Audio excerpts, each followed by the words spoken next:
For its final mile, this great street follows the sun as it slips toward the horizon. I gotta admit that I can't see the line in the road. There it is. And in this place, at this time of day, there's one more amazing transformation on a route that's defined by change. First, the air itself feels different. It just got about 7 degrees colder. A distant rumble slowly gets louder. And finally, it's upon you. For those of you who've never seen an ocean before, this is one of the biggest, the Pacific.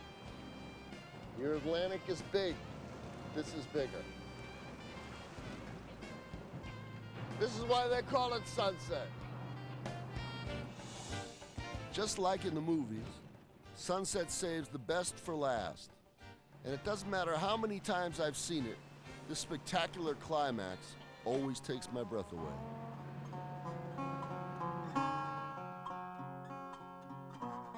It must have had a similar effect on one of silent film's earliest pioneers. Thomas Ince ignored Hollywood's logic and built his studio in the canyons where Sunset Boulevard meets the sea. Ince established a film ranch and started churning out hundreds of cowboy pictures. Thomas Ince maintained a real Sioux Indian camp there with teepees and everything that lived till about 1919. And these Sioux Indian, which were real Sioux Indians, would live there and work in the films at the same time. But Ince's company went belly up when the notorious Pacific morning fog wreaked havoc on his production schedules. The camp was abandoned by 1920. Now that site is the home of Gladstone's for Fish.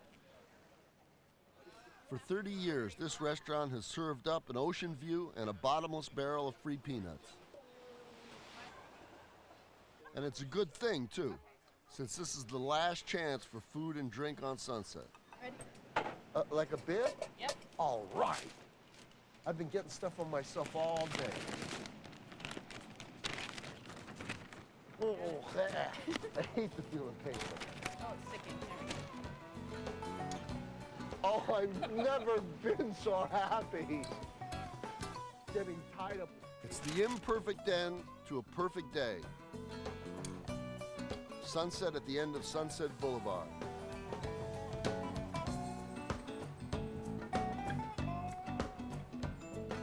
Sunset Boulevard is an asphalt ribbon that ties together the fantasy and the reality of a city like no other. People from all over the world are constantly drawn to this stretch of blacktop, searching for a new beginning or a happy ending.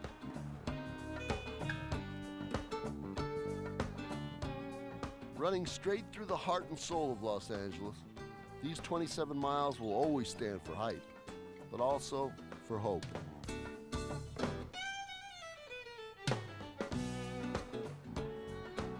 Sunset Boulevard is known as a great street for many, many reasons. It's important because it's in the literature and in culture and in folklore of this city. If you're a con man and a hustler, it doesn't matter where in the world you come from, this is where you should wind up. Because this is the real center where con men can make things happen. I think Billy Wilder chose the title Sunset Boulevard for his movie because it symbolizes Hollywood. And it was a little cynical title, really was, but it really told the story. I think it's still a place of hope. I think in the areas where the new immigrants have come and lived, it's still a street of dreams. There's really nothing else like it. When you find a place in LA that can't be corrupted from its history, I think that Sunset is one of those places. I think it's really kind of an amazing street that way.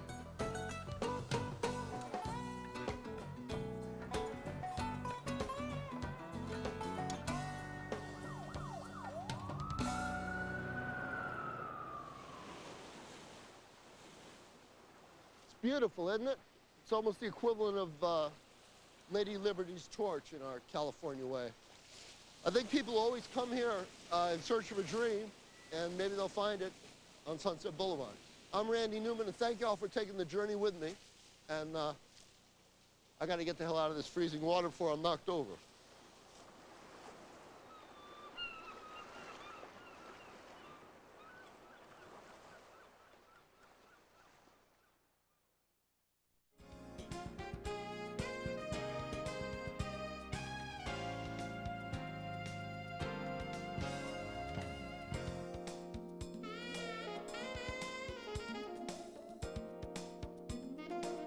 Hey, where are you going?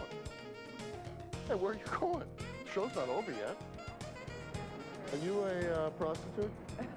Yeah. I'm a tourist. Yeah, as a matter of fact. But, you know, you're a little too obvious about it. Oh, sorry. Hope none of my fans overtake me and try to rip my clothes off or anything.